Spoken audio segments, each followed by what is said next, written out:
vous allez rentrer dans un monde complètement épique. Et c'est bien sûr le petit monde de Maxime.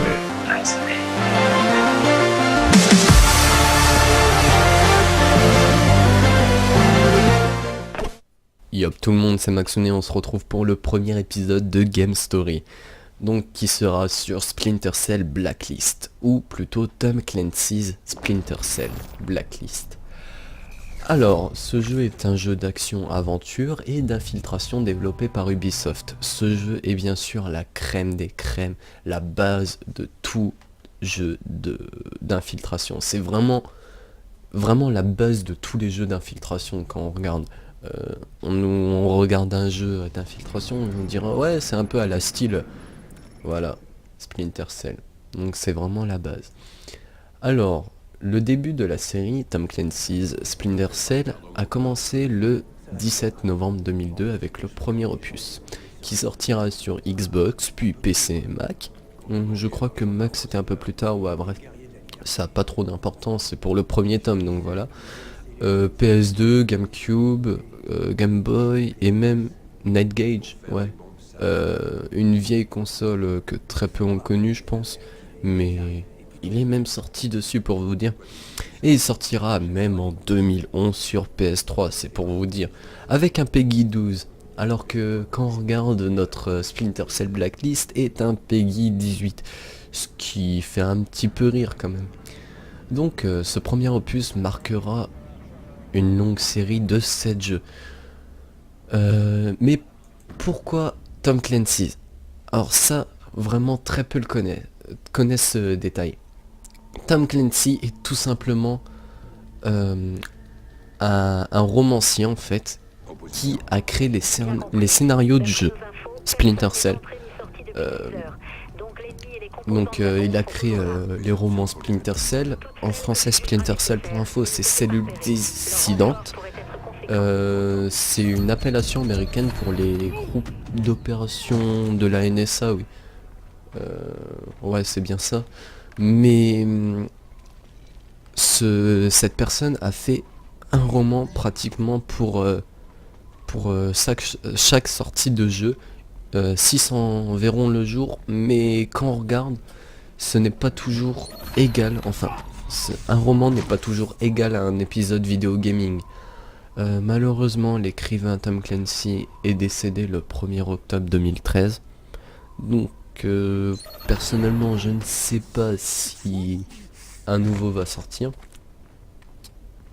à voir, mais je ne pense pas quand même, puisque c'est bien lui qui faisait les scénarios du jeu.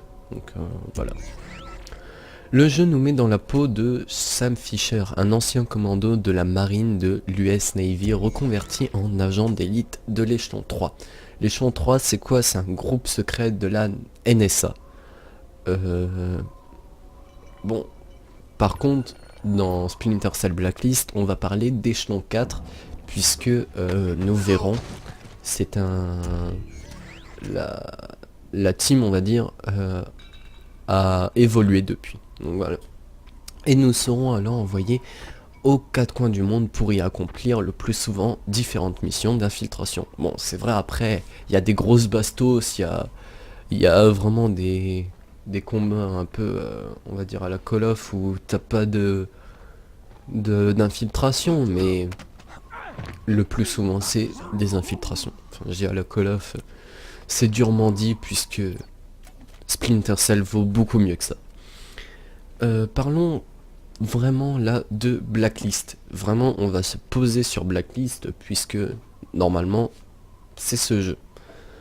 Le jeu a été annoncé le lundi 4 juin 2012, oui c'est ça, à l'E3. À l'E3 2012 bien sûr.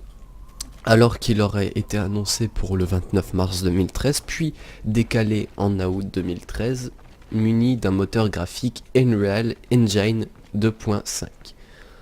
Où c'est on peut le dire aussi, le Unreal Engine, oh je sais plus, je mettrai le nom, c'est pas grave. Alors l'histoire, cette fois-ci, eh bien c'est tout simplement que les États-Unis ont des troupes stationnées dans 153 pays ce qui fait quand même énorme sur toute la surface de la planète pratiquement. Et plusieurs pays ne peuvent plus supporter cette présence et ils organisent la blacklist. Alors la blacklist c'est quoi? Parce que depuis tout à l'heure, Splinter Cell Blacklist, mais d'où ça vient?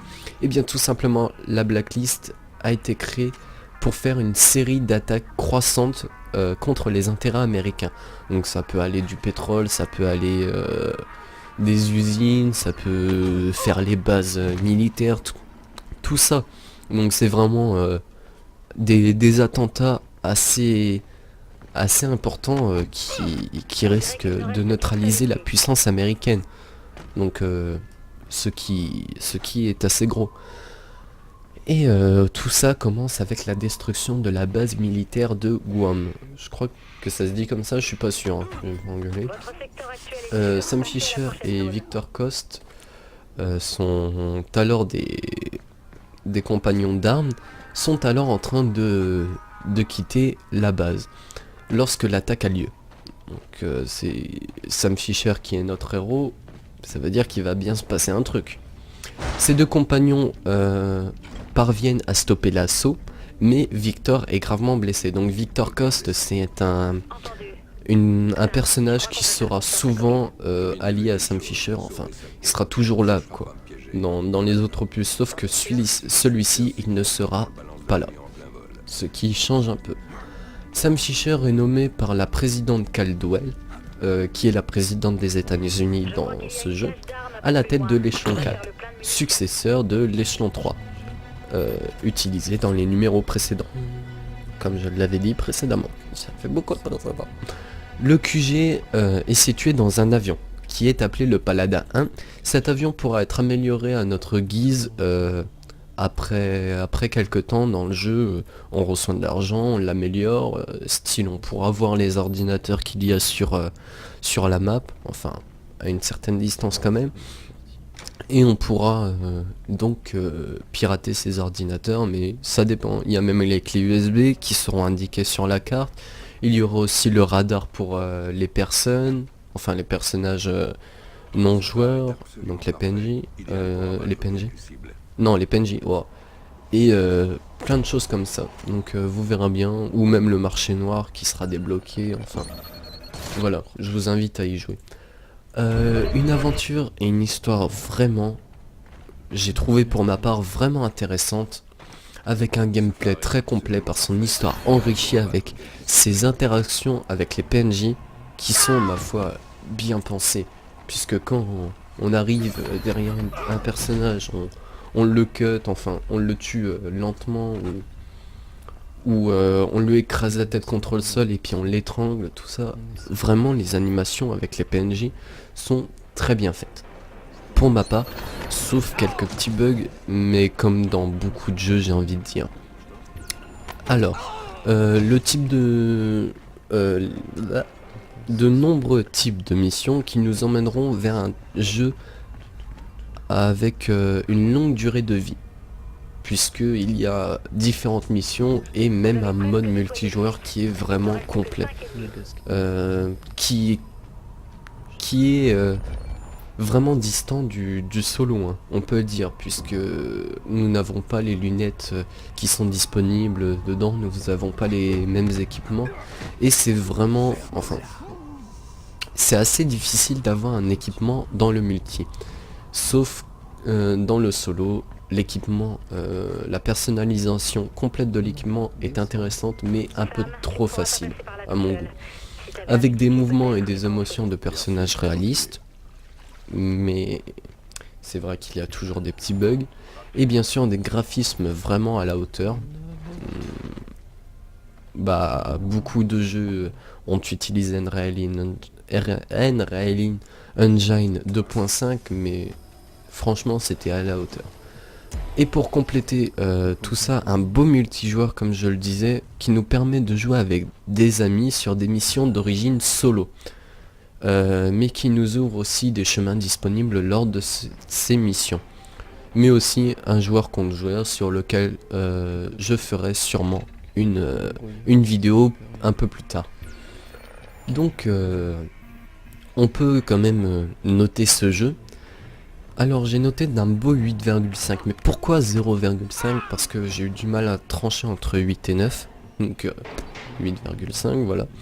Puisque l'IA, je la trouve vraiment un peu con, c'est vraiment ça qui m'a déçu. Et la facilité d'amélioration du stuff et du paladin beaucoup trop facile. Même en difficile, enfin en réaliste plutôt, c'est facile et une histoire très courte. Un gameplay long par rapport aux missions supplémentaires, mais l'histoire est vraiment lente. J'ai été vraiment un peu déçu là-dessus. Bon bah après ça fait quand même un bon 8,5 sur 10. Je t'invite alors à aller me follow sur Twitter, t'abonner à ma chaîne YouTube, liker cette vidéo, la partager sur les réseaux sociaux, ça me ferait plaisir. Et bien sûr, n'hésite pas à aller voir toutes mes autres vidéos. Allez, bye bye.